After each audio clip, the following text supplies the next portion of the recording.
Você acredita mesmo que a realidade é algo externo, fixo, independente da sua mente? Porque se for esse o caso, talvez você esteja vivendo em um mundo que não é verdadeiramente seu. A afirmação é dura, mas necessária. A realidade que você chama de real pode ser apenas o reflexo da sua fé ou da sua falta de fé. Não a fé religiosa, necessariamente, mas a fé como força psíquica, como crença interna que molda a forma como você percebe, sente e reage ao mundo.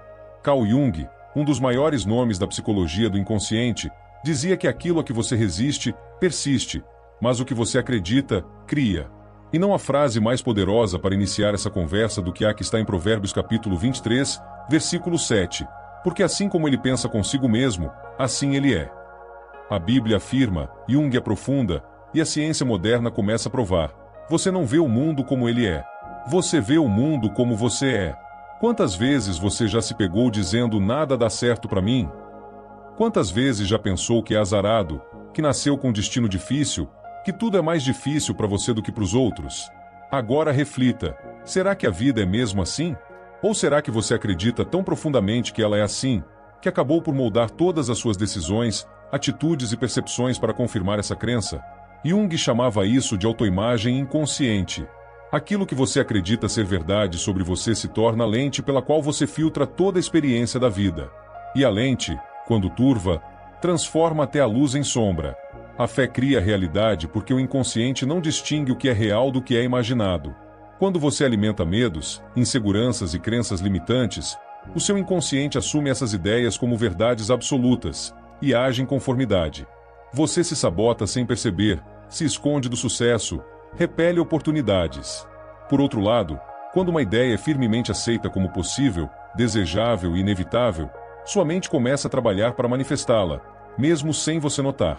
E esse é o ponto onde o espiritual e o psicológico se tocam. Provérbios não diz você é o que te acontece. Diz, você é o que pensa em seu coração. Isso significa que a fé, o pensamento emocionalizado e enraizado, é a semente da realidade. Não são os eventos externos que moldam sua identidade. É a identidade que você crê ter que molda os eventos externos.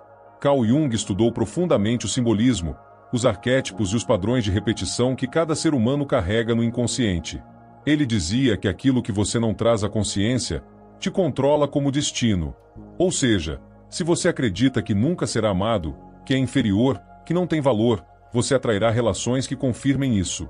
Porque a sua psique é um imã. Não um imã de objetos, mas de experiências compatíveis com o seu estado interno. Isso explica por que tantas pessoas repetem padrões, relacionamentos abusivos, escassez financeira, sabotagens emocionais. Não é azar. É fé inconsciente na dor. Fé no abandono. Fé no fracasso.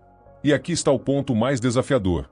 Mesmo que você diga com palavras que quer mudar, sua vida só se transforma quando seu inconsciente acredita nisso. Quando a imagem interna se modifica. Jung sabia que não adianta forçar afirmações positivas por cima de um inconsciente que ainda se sente indigno. É como pintar uma parede rachada sem antes tratar as rachaduras. Mas como se muda a imagem interna? Como se realinha a fé com aquilo que se quer viver? O primeiro passo é reconhecer que você é a origem dos seus padrões. O segundo é observar com atenção que histórias você vem contando a si mesmo há anos. De onde vêm essas vozes internas que repetem que você não é capaz? Foram seus pais? A escola? A religião? A sociedade? Ou foi você mesmo que começou a repetir essas ideias até que se tornassem verdades absolutas? Preste atenção em um detalhe. Carl Jung dizia que tudo que nos irrita nos outros pode nos levar a uma compreensão de nós mesmos. Por que isso importa aqui? Porque aquilo que te desperta desconforto no mundo revela a crença inconsciente que você sustenta. Se você inveja alguém rico, talvez acredite que nunca poderá ser. Se você despreza alguém feliz, talvez se sinta indigno da própria alegria. Sua fé cria realidade, não só por aquilo que deseja, mas por aquilo que resiste. Porque o que você resiste, como Jung disse, persiste. E tudo aquilo que é rejeitado no inconsciente se torna sombra, e a sombra cria o caos. O texto bíblico é claro, mas raramente é compreendido com a profundidade que merece. Quando Provérbios afirma que assim como o homem pensa em seu coração, assim ele é, está dizendo que o pensamento superficial não basta. Não é o pensamento racional que molda sua vida. É o pensamento emocional. O pensamento que vibra dentro do coração, aquele que você sente como verdade, mesmo que não verbalize. Essa é a fé que constrói ou destrói. Não é questão de religião. É lei da psique. É uma realidade espiritual e psicológica ao mesmo tempo. Agora pense comigo. O que aconteceria se, durante 30 dias, você passasse a alimentar conscientemente uma nova crença sobre si mesmo, e se começasse a agir como alguém que já é amado, próspero, confiante e guiado por Deus? Não como teatro, mas como um ato de fé, mesmo sem provas. Como um salto no invisível. Jung chamaria isso de reencontro com o self, o centro verdadeiro da psique, a parte de você que nunca esteve ferida, que está conectada ao divino. A Bíblia chamaria isso de andar por fé e não por vista.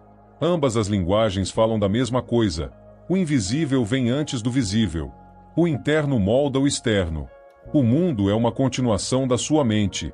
Será que você tem coragem de experimentar isso? De mudar internamente antes que algo mude externamente? De parar de pedir provas e começar a oferecer fé?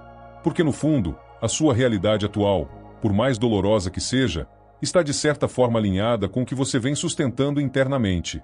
É difícil ouvir isso, mas é libertador.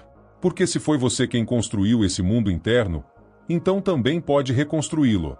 A fé pode ser reprogramada. E uma vez reprogramada, a realidade começa a responder de forma diferente. Se você chegou até aqui, saiba, não foi por acaso. Existe algo dentro de você, talvez esquecido, talvez adormecido, que reconhece a verdade disso tudo, que sente que há algo mais, que intui que sua fé tem um poder maior do que jamais te disseram. E esse é o momento de tomar uma decisão silenciosa, íntima e profunda. A partir de hoje, você escolhe no que crê. Você escolhe o que aceita como verdade. Você escolhe se vai continuar alimentando o medo ou se vai começar a nutrir a esperança, a confiança, a certeza do bem. Carl Jung, se estivesse aqui, talvez não dissesse para você acredite em Deus da forma religiosa, mas certamente te diria, olhe para dentro, descubra quem você realmente é e verá Deus no espelho. E isso basta para transformar tudo. Se esse vídeo fez sentido para você, se alguma parte te tocou profundamente, não ignore isso. Deixe nos comentários. O que você tem acreditado ultimamente? Suas crenças estão criando uma realidade que você ama ou que você suporta? Curta o vídeo, compartilhe com alguém que precisa acordar para essa verdade e se inscreva no canal para não perder os próximos conteúdos. Lembre-se, você não vive o que deseja, você vive o que acredita. E se a fé cria a realidade, talvez agora seja a hora de mudar no que você crê. Você pensa, Deus cria,